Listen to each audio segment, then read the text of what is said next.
Ladies and gentlemen, welcome back to the channel and welcome back to Black Ops 6. Oh wait, never mind, I guess the game just isn't going to work today. Have you guys noticed that ever since the Squid Game update, Call of Duty has been crashing like mad? I'm seeing so many posts from people on Reddit and Twitter talking about their game crashing way more than normal, and I definitely forgot to mention it in my video yesterday because while recording the Squid Game event and getting footage over the course of a couple of hours, my game crashed twice. Sean, who I was playing with, his game crashed, and then Nate, who I was also playing with, his game crashed as well, and it's even crashing here in Solo Zombies. So ignoring all the other issues with the game right now, the same way Activision's been doing with them just burying their head in the sand and pretending everything's okay, if we ignore all the other stuff, the game itself isn't even working lately and will randomly crash at a seemingly higher rate than it did before, thanks to the new Squid Game event and the update that they clearly rushed out in a feeble attempt to bring back the player base. And speaking of that player base, I want you guys to take a look at this. Like, the numbers are still bad. If you guys haven't checked over the course of the past couple of days, Call of Duty still has not gained any players over the course of the past month. It just keeps going down. So much so that the player count right now in Black Ops 6 is actually lower than what it was at the end of Modern Warfare 3.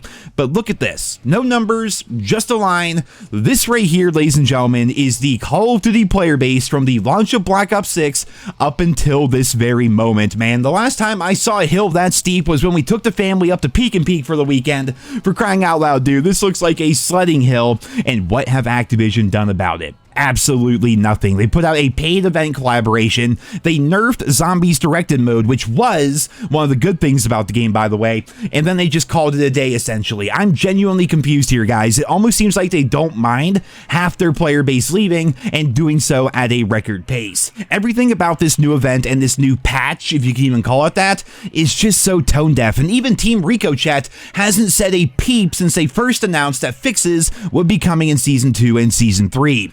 Activision hasn't said anything regarding the server instability and the countless bugs in the game. Treyarch has been radio silent, and speaking of silent, I am still waiting to hear back from Activision regarding my skill-based matchmaking data. It's been 4 days now, and I've still not yet received my email. I suppose it's possible that the website got so overloaded with so many people requesting their information that the entire process got slowed down, but I sent my request within an hour of Exclusive Ace making his video, so you would think I would be one of the first people in line, but no, we have not heard a peep, and I have a feeling that they are going to continue to delay giving us our information as much as possible in the hopes that by the time we do get it, we'll have forgot about the entire situation and moved on to something else. Well, I've got news for you, Activision. Your manipulative, skill-based matchmaking, engagement-optimized matchmaking bullshit has been at the forefront of the Call of Duty multiplayer experience for the past 5 years.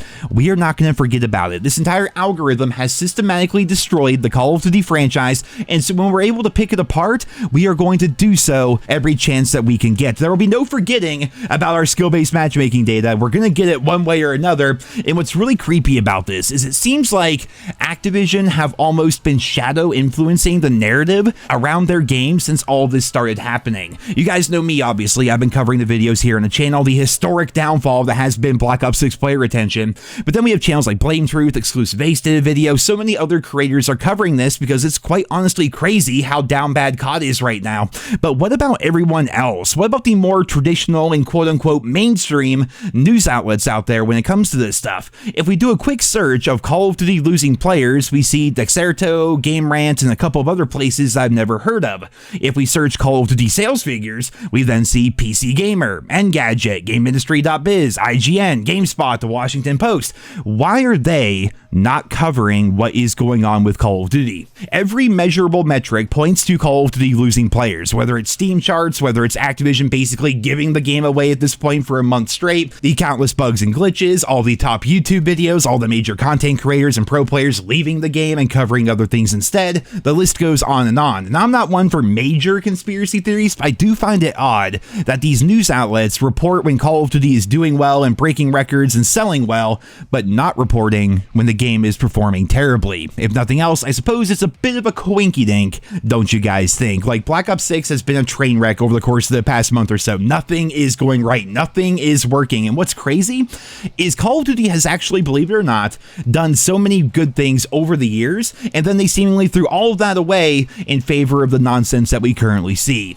Even a bad Call of Duty launch like we have right now with Black Ops 6, that can be saved. It genuinely can be. Look at Call of Duty World War II. That game had so many problems at launch. It was horribly reviewed. Like, people were not enjoying World War II at launch. There were so many problems, but they kept working at it, and they essentially overhauled the entire multiplayer experience, and it ended up being an absolutely amazing title, at least in my own personal opinion, man. Like, no skill-based matchmaking, no engagement optimized matchmaking. Everything could be earned for free by playing the game a ton. I think by the end, it had over 20 rifles, over 20 SMGs, like 10 LMGs, 10 sniper rifles, countless maps, countless modes.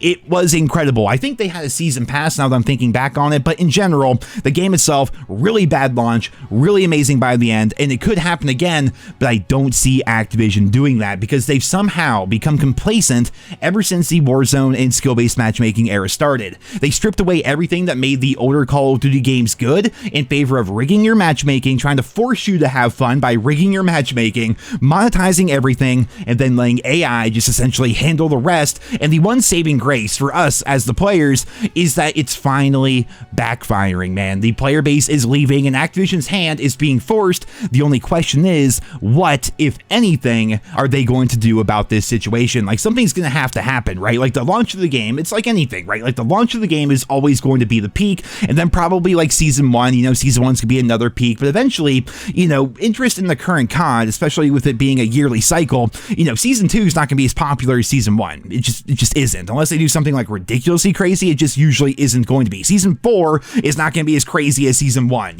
Season 5 and 6, people aren't gonna care nearly as much, So Call of Duty already had like its peak, and now it's going down to record low numbers. Again, we talked about my previous video, but we're looking at like Call of Duty Ghost levels here, where people are going back to play the older games as compared to playing the current one. And mind you, when we look at COD, that is Black Ops 6, Warzone, Modern Warfare 3, and Modern Warfare 2, I would not be surprised if a large percentage of the player base decided to go back from Black Ops 6 to Modern Warfare 3, because Black Ops 6, let's face it, just has so many issues right now. And a lot of those same issues do persist within Modern Warfare 3, but at least the game has some pretty decent maps. At least the entire game is out, at least you have everything unlocked over there as compared to this, where you don't even unlock anything essentially anymore. It's all just nickel and diming and new events coming out and things being broken and them changing things in the background and nerfing the good things about the game. Like, there's just so much going on right now. Honestly, I can't even lie to you guys. I'm exhausted right now just looking at COD, covering COD, even trying to play COD. I'm not even gonna lie to you, I don't know what footage is in this video. Like, normally when I go into making a video, I know what footage I want and all that stuff, I have no idea. I'm just gonna find some footage that I already had and then post that up to the video here today, because I can't be asked to go play the Squid Game event. I can't be asked to jump in and record multiplayer footage. I can't be asked to like pretend that the game is in a good state enough for me to want to play it. It isn't happening right now, man. Maybe that'll change in the future, but right now it's just one bad decision after another, and they're just pushing more and more people away at a historically fast rate. So ladies and gentlemen, that is going to be it for this video here today. I hope you guys all enjoyed it. Leave your thoughts and feedback down there in the comments. Thank you so much for listening, and thank you so much for the continued support of the channel here over the course of the past month, and I hope you guys all have a wonderful day.